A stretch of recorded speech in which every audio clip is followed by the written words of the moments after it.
ክስተት ድንቅ የሆነ የእግዚአብሔርን ህልውና የእግዚአብሔርን ረቂቅነት የእግዚአብሔርን ኃያልነት የሚያስረዳ ነገሮችን እንመለከታለን ማለት ነው። ስለዚህ እነዚህ ነገር ለምግበ ስጋ ለምግበ ነፍስ ሊኖሩ ወይም ደግሞ እነዛ አንዱ ለአንዱ ነገር ህልውና እንዲኖረው አድርጎ እግዚአብሔር አምላክ ስነ ፍጥረትን ፈጥሯቸዋል። እንግዲህ እንዲህ አድርጎ ከፈጠራቸው በኋላ ሁለቶቹን ስነ ፍጥረት ቅድም እንዳልኳችሁ በተለየ ሁኔታ ተፈጥሯል። ይበልጥ ደግሞ የሰው ልጅ በአርአያው በመልኩ አድርጎ ነው የፈጠረው። እርሱን እንዲመስል አድርጎ እግዚአብሔር ማንን ይመስላል ከተባለ እግዚአብሔር የሚመስለው የሰው ልጅ እንደሆነ ራሱ እግዚአብሔር ተናግሯል በመጽሐፍ ቅዱስ ላይ። ያ ማለት ምን ማለት ነው? ኦሪት ዘፍጥረት ምዕራፍ 1 ከቁጥር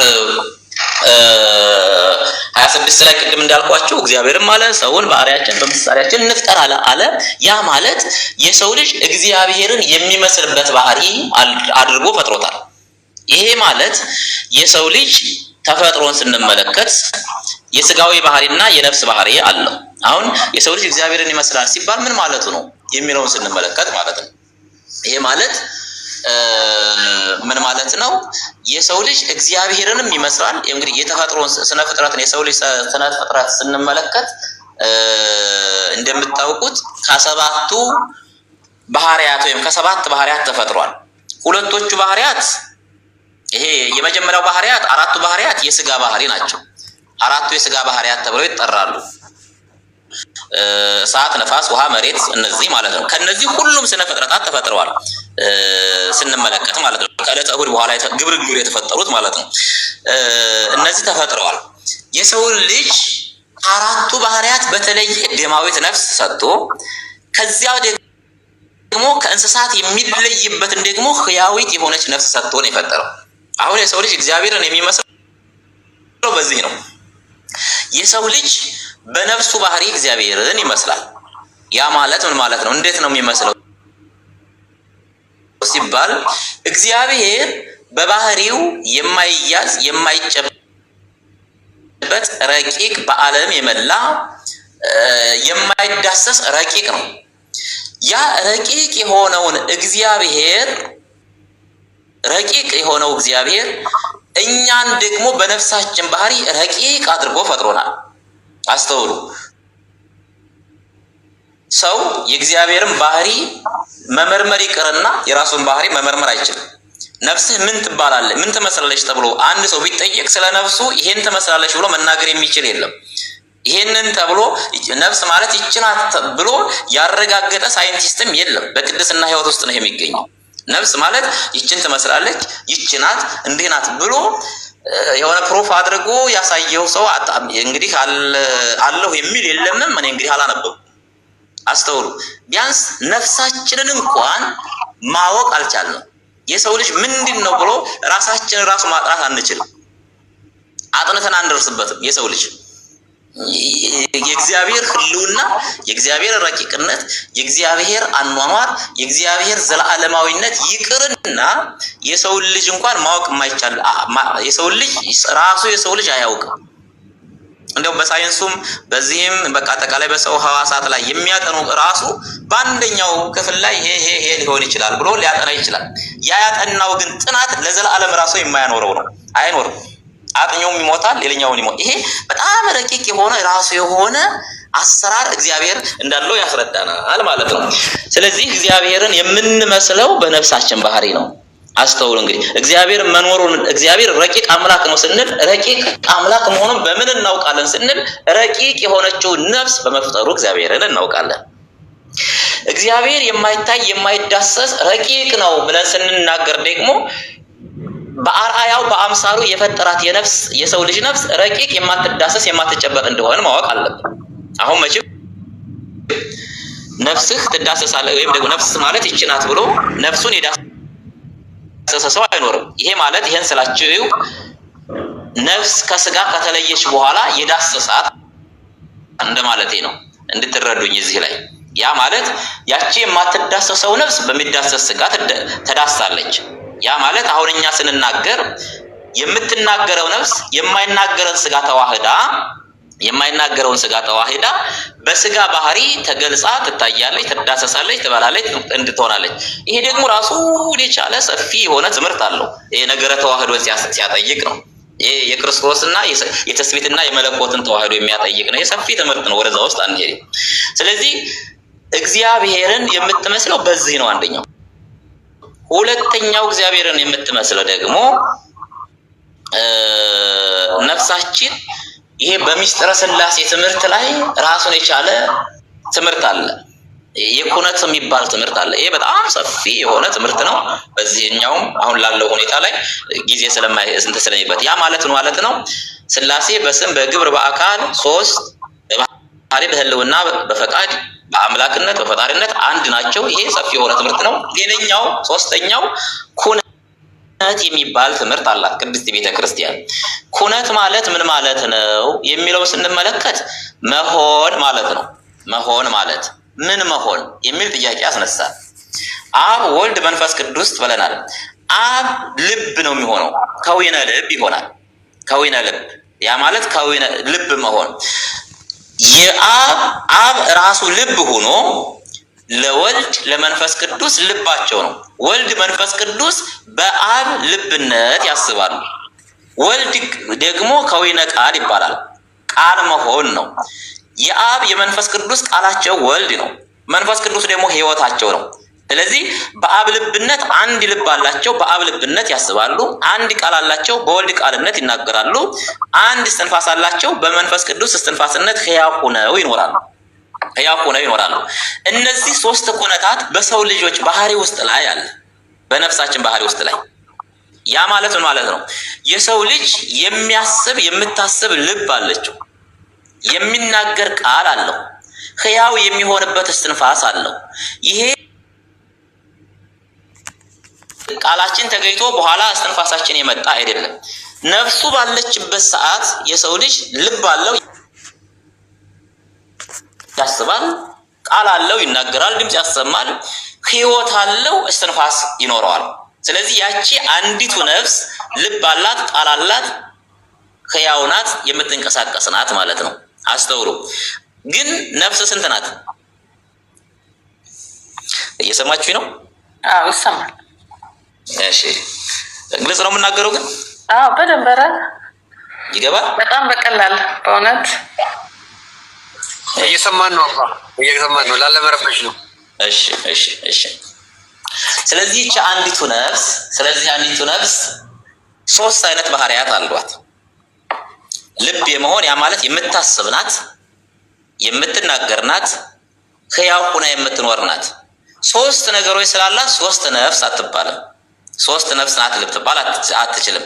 እግዚአብሔርም አብ ወልድ መንፈስ ቅዱስ ወይም ደግሞ ከዊነ ልብነት ከዊነ ቃልነት ከዊነ እስትንፋስነት ያላቸው ቢሆኑም አንዱ ያለ አንዱ መኖር አይችሉም። ሕያው ሆነው ይኖራሉ ማለት ነው። አንድ አምላክ ብለን እናምናለን። ይሄ በጣም ሰፊ የሆነ እንትን ስለሆነ ወደዛ ውስጥ አንገባም። ጠቅላላ ወደዚህ ወደ ርዕሳችን እንድንመጣ ነው አሁን እንትን የምንለው። ስለዚህ የሰው ልጅ እንዲህ አድርጎ እግዚአብሔር አምላክ ፈጠረው። ያ ዘመን የማይቆጠርለት እግዚአብሔር ይኸው እንግዲህ እግዚአብሔር የነበረ ብሎ ነው ርዕሳችን ያለው። የነበረ የተባለው መቼ ነው? ይሄ በአርአያው በአምሳሉ የተፈጠረ የሰው ልጅ ከመኖሩ በፊት የነበረ፣ የሚታዩትም የማይታዩት ስነ ፍጥረታት ከመፈጠራቸው በፊት የነበረው እግዚአብሔር፣ የሚዳሰሰው የማይዳሰሰው ስነ ፍጥረት ከመፈጠሩ በፊት የነበረው እግዚአብሔር ራሱን ሊገልጥ ፈለገና እርሱን የሚያመሰግኑ ስነ ፍጥረታትን መፍጠር ጀመረ። ስለዚህ ያለ ተብሎ የተነገረው መቼ ነው? ስነ ፍጥረትን ከፈጠረ በኋላ የኖረ ማለት ነው። የተግባባን ነው? የኖረ ያ ማለት መቼ ነው? ዓለም የተፈጠረችው እንደ ቤተ ክርስቲያን አስተምህሮ አሁን ዓለም ከተፈጠረ እስካሁን ድረስ ያለው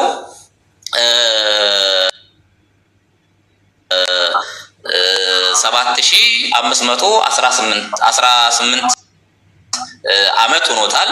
ይሄ በእንግዲህ የራሱ አቆጣጠር አለ። እስከዚህ ድረስ ያለ ማለት ነው። አንዱ ሲተካ አንዱ ይመጣል፣ እንደዚህ ይኖራል። ያለ እግዚአብሔር ዓለምን ፈጥሮ ያለ ማለት ነው። ያለ እሱ ፈጠረ። ከፈጠረ በኋላ ዓለም ባለበት ይሄ የሚታየው ዓለም ባለበት ጊዜ ያለ እግዚአብሔር የሚኖር የተባለው ደግሞ ምን ማለት ነው? ዓለም ይሄ የተፈጠረው ስነ ፍጥረት ያልፋል። የማያልፉ ስነ ፍጥረታት ተብለው የተፈጠሩት ሁለት ስነ ፍጥረታት ናቸው። የሰው ልጅና ቅዱሳን መላእክት ናቸው። እነዚህ ስነ ፍጥረታት ይሄ የሚታየው ዓለም ካለፈ በኋላ በማያልፍ ዓለም ይኖራሉ። ከማያልፈው እግዚአብሔር ጋር ለዘላለም ይኖራሉ። አስተውሉ። ዓለም ካለፈ በኋላ የሚኖረው ዓለምና እያስተዋላችሁ ነው። ይሄ የሚታየው ዓለም ካለፈ በኋላ የምንኖርበት ዓለምና ቅድመ ዓለም ከመፈጠሩ በፊት የነበረው ዓለም አንድ ነው። ዘመን የማይቆጠርለት ነው። ዘላለማዊ ተብሎ ይተረጎማል እንደ ቤተ ክርስቲያናችን አስተምሮ ማለት ነው። ስለዚህ በዚህ ውስጥ ያለ ማለት ነው እግዚአብሔር ማለት ነው። ይሄ ከሆነ እንዳደረገና ስነ ፍጥረትን ፈጠረ። ስነ ፍጥረትን የፈጠረ አምላክ ከፈጠረ በኋላ በተለይ የሰው ልጅ ነፃ ፈቃድ አድርጎ ነው የፈጠረው። እንግዲህ ሰውን በአርአያው በአምሳሉ ፈጥሯል። ይሄ ማለት ምን ማለት ነው? እግዚአብሔርን የሚመስል ነው ተብለናል። በጸጋ ነው የተሰጠው። እግዚአብሔር የባህሪው ነው፣ የሰው ልጅ ግን በጸጋ ነው። እግዚአብሔር የሚመስል ከተባለ በምን እንዴት ነው የሚመስለው የሚለው ስንመለከት የሰው ልጅ ቅድም ባልኳችሁ በእነዛ ይመስለዋል። ሌላኛው እግዚአብሔር ዘላለማዊ ገዥ ነው። ያ ዘላለማዊ ገዥ የሆነ አምላክ ስነ ፍጥረታትን እንዲገዛ አድርጎታል። እግዚአብሔር እንዲገዛ አድርጎ ፈጥሮታል። እንዲህ አድርጎ ነፃ ፈቃድ ሰጥቶታል። ነፃ ህሊና ሰጥቶታል። የሚያስብ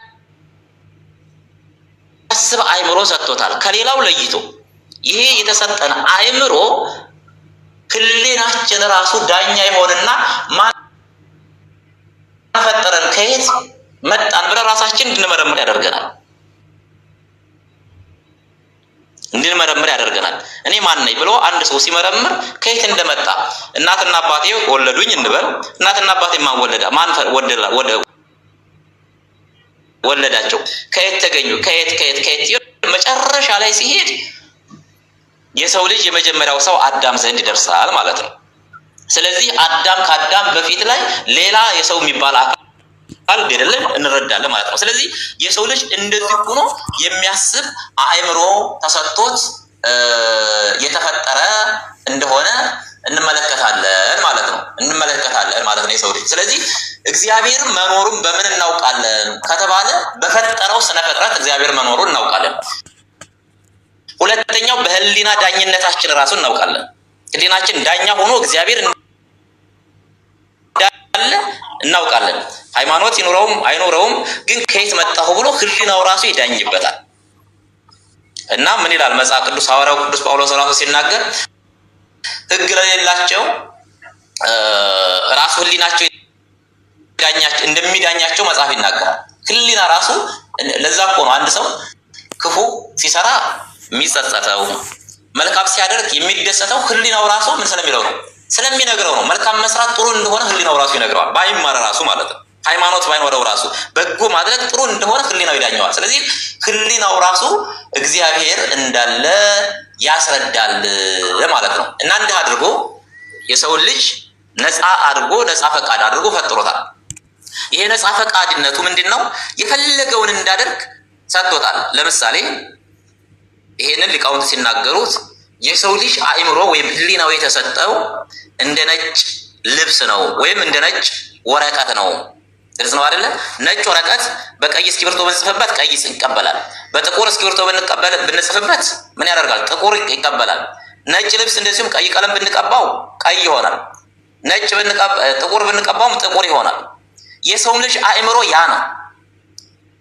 መልካም ነገር ብንሰራ ያንን መልካም ስራ የመስራት ነፃ ፈቃድ አድርጎ አጠቃላይ እንደፈጠረው ነው የሚያስረዳው የሰው ልጅ ማለት ነው። እና ይሄ የእግዚአብሔርን ህልውና የእግዚአብሔርን ዘላለማዊነት ያስረዳል ማለት ነው። እና በዚህ አይነት መልኩ የሰው ልጅ ፈጥሮታል ማለት ነው። እንዲህ አድርጎ ከፈጠረው በኋላ ይሄንን ከፈጠረው በኋላ አንድ ህግ ሰርቶታል እግዚአብሔር። ያ ህግ ምንድነው? በእግዚአብሔርና በሰው መካከል ያለው ልዩነት የሰው ልጅ ፍጡር እንደሆነ ይታወቅ ዘንድ እግዚአብሔር ደግሞ ፈጣሪ መሆኑ ይረዳ ዘንድ እንረዳ ዘንድ ለሰው ልጅ ህግ ሰጥቶታል። ያ ህግ ምንድነው? ዕፀ በለስን እንዳይበላ ያዘዘው ማዘዝ ነው። ከዚች ዕፅ በበላህ ጊዜ ሞትን ትሞታለህ ብሎ ነው እንግዲህ ለሰው ልጅ የነገረው። ስለዚህ ዕፀ በለስ እንዳትበላ ብሎ ተናለው። ይህንን ያለው ለምንድን ነው ከተባለ ዕፀ በለስን የሰው ልጅ የከለከለበት ምክንያቱ ለምንድን ነው ከተባለ አንደኛ የሰው ልጅ የእግዚአብሔርን ትእዛዝ አክብሮ እንዲኖር ነው። በዮሐንስ ወንጌል ምዕራፍ 14 ከቁጥር 21 ላይ እንዲህ ይላል፣ ትእዛዜ በእርሱ ዘንድ ያለችው የሚጠብቃትም የሚወደኝ እርሱ ነው ይላል። ስለዚህ ትእዛዙን የሚጠብቅ እንዲሆን እግዚአብሔር መውደዱን ያረጋግጥ ዘንድ ዕፀ በለስን ትምሎታል። ሁለተኛው ነፃ ሆኖ መፈጠሩን ለማስረዳት ነው። እግዚአብሔር የሰው ልጅ የፈጠረው ህይወትን ይመርጥና በህይወት ይኖር ዘንድ መምረጥ የሚችል ነፃ ፈቃድ ሰጥቶት ነው። ቅድም እህታችን ስትናገር ነበረ። እኛ የፈለግነውን ነገር ትምህርት ቤት እንኳን ስንሄድ ዩኒቨርሲቲ ላይ ስንሄድ ኢንጂነሪንግ ላጥና ካልኩኝ ኢንጂነሪንግ፣ ሜዲሲን ላጥና ካለ ሜዲሲን፣ ወይም ደግሞ ሌላ ላጥና ካለ ሌላኛውን ያጠናል ብላለች። ይህንን የምናገናዝበት የራሳችን ምርጫ የመምረጥ መብት አለን። እግዚአብሔር እንድናመልከው መርጠን እንድናመልከው አድርጎን የፈጠረ የሚገርመው ነገር አስገድዶ አይደለም እንድናመልከው የሚፈልገው፣ አስገድዶ አይደለም በሱ እቅፍ እንድንኖር የምንፈልገው። በምርጫችን ፈልገነው ወደነው አክብረነው እንድንኖር ነው እግዚአብሔር አምላክ የፈቀደልን እኛ። ስለዚህ እንዲህ አድርጎ ነው የፈጠረን እና አንድ ታላቁ አባት ምን ይላል? አባ ብንያም ድርሳነ ብንያምን ከሚል አንድ መጽሐፍ ላይ ምን ይላል? ቦኑ ዘይብል ኡቅ ይተብላ እሚእት ይእዝ እያይመረኑ እግዚአብሔር ከመ ይበል አዳም እሚእት ይእዝ ሐሰብ ወባህቱ አይመረ በእንተዝ ከመ አዘዘ ከመ ይብላ። እግዚአብሔር አምላክ አዳምን ዕፀ በለስን አትብላ ሲለው እግዚአብሔር የማያውቅ መስሎህ ነውን? ያውቃል። ይልቁንም ይችን ያለው ትእዛዙን እንዲያከብርና ነፃነቱ እንደሰጠው ለማጠየቅ ነው እያለ ያስረዳል ማለት ነው። ስለዚህ ለዚያ ሁለተኛው ዕፀ በለስን አትብላ ብሎ የተከለከለው እግዚአብሔር ክብሩን ሊገልጽለትና ኃላፊነት እንዲወጣ የሰው ልጅ ኃላፊነት መስጠቱ ሲያስረዳ ነው። አስተውሉ። ለእያንዳንዳችን የሰጠን ኃላፊነት አለ እግዚአብሔር። ኃላፊነታችን መቀጠል የኛ ጉዳይ ነው። ከኃላፊነታችን የምንባልጎ ደግሞ በስልጣኑ መባለግ ደግሞ ሌላ ጉዳይ ነው። አሁን አስተውሉ። አዳም እግዚአብሔር የባህሪ ገዥ እንደሆነ እግዚአብሔር የባህሪ ንጉስ እንደሆነ የሰው ልጅም ገዥ አድርጎ ፈጥሮታል ብለናል። ንጉስ አድርጎታል ብለናል። እንዲህ አድርጎ ሲሾመው ግን ህግና ስርዓት ሰርቶለታል፣ ኃላፊነት ሰጥቶታል። ይሄንን ካደረክ ሞት ትሞታለህ፣ ከስልጣንህ ትወርዳለህ ማለት ነው። ይሄንን ካላደረክ ግን ትኖራለህ ብሎ ነው። ያንን ኃላፊነቱን እንደሚወጣ ይረዳ ዘንድ እንትን አለው። አዳም ግን ኃላፊነቱን በመሳት ዕፀ በለስን ሲበላ ከኃላፊነቱ እንደወረደ ወደች ምድር እንደመጣ እንረዳለን ማለት ነው። እና እንዲህ አድርጎ ዕፀ በለስን ፈጥሯል። ከዛ በኋላ ያው አዳም ዕፀ በለስን በላ በፈቃዱ። በዚህ ምክንያት ሞት መጣበት። እግዚአብሔር አምላክ ደግሞ የፈጠረውን ፍጥረት የማይተው ስለሆነ ሞት በአዳም ላይ ሲሰለጥን እግዚአብሔር ሊያድነው መጣ እና ሞትን እግዚአብሔር አምላክ አልፈጠረውም ይላል መጽሐፍ።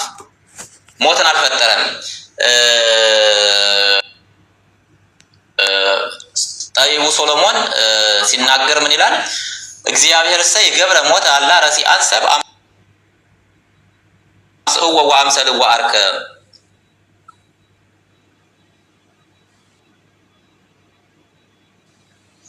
እግዚአብሔር አምላክ ሞትን አልፈጠረም፣ ክፉ ሰዎች ወደ ራሳቸው አመጡት እንጂ ይልና ይናገራል። ያ ማለት አታድርጉ የተባሉትን በማድረጋቸው ምክንያት ዕፀ በለስን በመብላታቸው ምክንያት ሞት ወደ ዓለም እንደመጣ ሐዋርያው ቅዱስ ጳውሎስም በሮሜ መልእክቱ ምዕራፍ 5 ቁጥር 12 ላይ ኃጢአት በአንድ ሰው ምክንያት ወደ ዓለም ገባ፣ በኃጢአትም ምክንያት ሞት እንደመጣ ያስረዳል።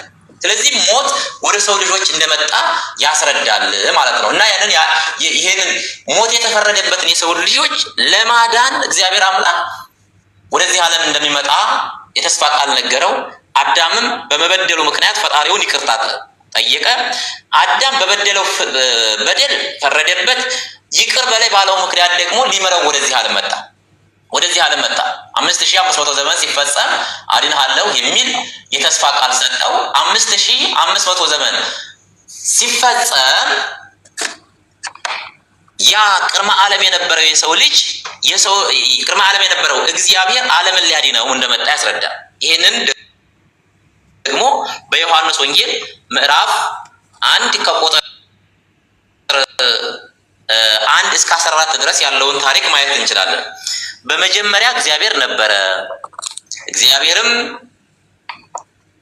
በመጀመሪያ ቃል ነበረ፣ ቃልም በእግዚአብሔር ዘንድ ነበረ፣ ቃልም እግዚአብሔር ነበር ይላል። ያ በመጀመሪያ የነበረው የተባለ ዘመን የማይቆጠርለት እግዚአብሔር ማለት ነው። ያ ቃል እግዚአብሔር ነበር ይልና ይናገራል። ያ ቃል እግዚአብሔር ነበር ካለ በኋላ ከቁጥር 14 ላይ ቃል ስጋ ሆነ ይልና ያስረዳል። ቃል ስጋ ሆነ የቱ ቃል የሚለውን ስንመለከት በመጀመሪያ የነበረው እግዚአብሔር ማለት የነበረ የተባለው ቅድመ ዓለም የነበረው እግዚአብሔር ማለት ነው። ቅድመ ዓለም የነበረው እግዚአብሔር ዘመን የማይቆጠርለት እግዚአብሔር ዓለማትን የፈጠረ እግዚአብሔር የሰው ልጅ ለማዳን ቃል ስጋ ሆነ ይላል። ቃል ስጋ ሆነ። ይሄ ማለት ምን ማለት ነው? አምላክ ሰው ሆነ፣ ሰው አምላክ ሆነ ማለት ነው። ይሄ ተዋህዶ የሚለውን እምነታችንን ይገልጸዋል። ተዋህዶ የሚለውን እግዚአብሔር ሰው ሆነ ስንል እግዚአብሔርነቱን ተወ ማለት አይደለም። ሰው አምላክ ሆነ ሲባል ሰው ተለውጦ አምላክ ሆነ ማለት አይደለም። አስተውሉ። ይሄንን በቀላሉ በሰው ልጅ ህልውና ውስጥ ማወቅ እንችላለን። እግዚአብሔር ፍጹም አምላክ ፍጹም ሰው ሆነ የሚለውን ስንመለከት እንዴት ነው ስንባል የሰው ልጅ ባህሪ እንመለከት። እኛ የሰው ልጆች የስጋ ባህሪና የነፍስ ባህሪ አለ።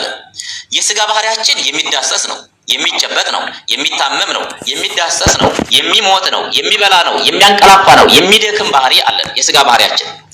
የነፍሳችን ባህሪ ደግሞ የማይሞት ነው። የማትሞት ነፍስ አለችን። የሚሞት ስጋ ብቻ ነው። የማትታይ ነፍስ አለችን። ረቂቅ የሆነች ነፍስ አለችን። ሕያው የሆነች ነፍስ አለችን። የማትጨበጥ ነፍስ አለችን። አስተውሉ። ያቺ የማትታየው የማትጨበጠው ነፍስ የሚታይ ስጋን ተዋህዳ የማትታየው ነፍስ በስጋ ትታያለች። የማትጨበጠው ነፍስ በስጋ ባህሪ ከስጋ ጋር ተዋህዳ ትጨበጣለች። የማትታመመው በባህሪዋ መታመም የሌለባት ነፍስ በስጋ ባህሪ አብራ ትታመማለች። አያችሁ፣ ነፍስ በባህሪዋ ትታመም። የማትበላው ነፍስ በባህሪዋ የምድራዊ ምግብ የማትበላው ነፍስ ከስጋ ጋር ተዋህዳ የስጋን ባህሪ ገንዘብ አድርጋ በስጋ ትበላለች። ልክ እንደዚሁ ሁሉ ነፍስ እንደማትታይ የማትታየው በስጋ እንደምትታይ የማይታየው እግዚአብሔር፣ ረቂቅ የሆነው እግዚአብሔር፣ የማይዳሰሰው እግዚአብሔር፣ ዓለማትን የፈጠረው እግዚአብሔር የእኛን ስጋ ተዋህደና በስጋ ታየ፣ በስጋ ተዳሰሰ፣ በስጋ እንደኛ በላ ጠጣ፣ በስጋ ታመመ፣ በስጋ ሞተ፣ በስጋ ስለኛ ሲል ተሰቀለ። ያ የማይታመመው ታመመ፣ የማይዳሰሰው ተዳሰሰ። ይሄን የሚሆን ያደርገው ለምንድን ነው ሲባል ዓለምን ያድን ዘንድ። እኛ በጽድቃችን መዳን ስላቃተን፣ እኛ መፈወስ ስላቃተን፣ ያን ጊዜ የአዳም ባህሪ ሲበድል ባህሪው ጎስቁሎ ነበረ። አዳምን የሚያድነው አንድ እግዚአብሔር ብቻ ነበረ። የሚያድንበት ምክንያቱ ደግሞ ባህሪው ጎስቁሎ ነበርና የጎሰቆለውን ባህሪ ቀድሶ አድኖ ንጹህ አድርጎ ሊያድነው ስለፈለገ ማለት ነው። ሰው ሆነ። እንዲህ አደረገና ያ በመንጸፈ ደይን ወርቆ በእግረ አጋንንት ተጠቅጥቆ የአጋንንት መጫወቻ የዲያብሎስ መጫወቻ የነበረ ስጋችን ነፍሳችን ክርስቶስ ራሱ ተዋሃደና በመስቀል ላይ ተሰቅሎ ስለኛ ሲል ራሱ መስዋዕት አቅራቢ ሆኖ ራሱ መስዋዕት ሆኖ ራሱ በደላችንን የኛን ተወለቆ መስለጊያን እንደ በደለኛ ተቆጥሮ አምላካችን እግዚአብሔር እኛ ተቆጥረን ነበርና ልክ እኛን ወክሎ እኛ ስጋችን የኛ ባጋንንት መገረፍ እየተገረፍን የምንኖር ነበርና እኛ መሰቀል ሲገባል፣ ነገር ግን ተሰቅለን ለእኛ ራሱ ምንም አይነት ጥቅም ማምጣት የማንችል ስለሆነ እግዚአብሔር ስለኛ ሲል ክርስቶስ ስለኛ ሲል ተሰቅሎ ከራሱ ጋራ ራሱ መስዋዕት ሆኖ አስታረቀን። እንዲህ አድርጎ አስታርቆናል አምላካችን እግዚአብሔር። ስለዚህ ክርስቶስ ለእኛ መስዋዕት ሆነልን። ይሄን ያደረገው ለምንድን ነው? እውነተኛ ፍቅሩን ሊገልጽልን ዘንድ ነው። አስተውሉ። በቀራንዮ ያደረገልን ውለታ ለእኛ የሆነልንን ምን ያላደረገልን ነገር አለ? ስጋውን ቆረሰልን፣ ደሙን አፈሰሰልን፣ የሾህ አክሊል ደፋልን፣ ባለንጋ ተገረፈልን፣ መራራ ሐሞት ጠጣልን። ይሄንን ስላቸው አምላክነቱን ትቶ ማለት አይደለም። አምላክ ራሱ ሆኖ እኮ አያችሁ የኛ ስጋ ተዋህዶ ይሄ የኛ ስጋ ይሄ የሚገባው ስለነበረ ስለኛ ይሄንን አደረገና ራሱን መስዋዕት አድርጎ ለራሱ አቅርቦ ከራሱ ጋራ እሱ አምላካችን እግዚአብሔር አስታረቀን እንዳደረገው አስታርቆናል።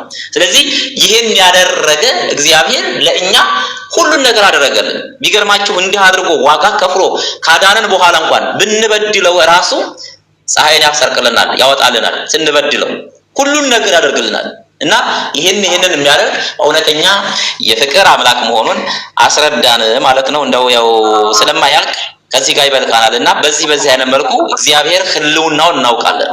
መምሸት መንጋቱ ራሱ ተኝተን አሁን አለመተኛት እንችላለን? አንችልም እኮ እንደው ሌላውን ተውት ነው። ለምንድን ነው የምንተኛው? የሚገርም እኮ ነው። ለምን እንተኛለን? እንቅልፍ ለምን አስፈለገን?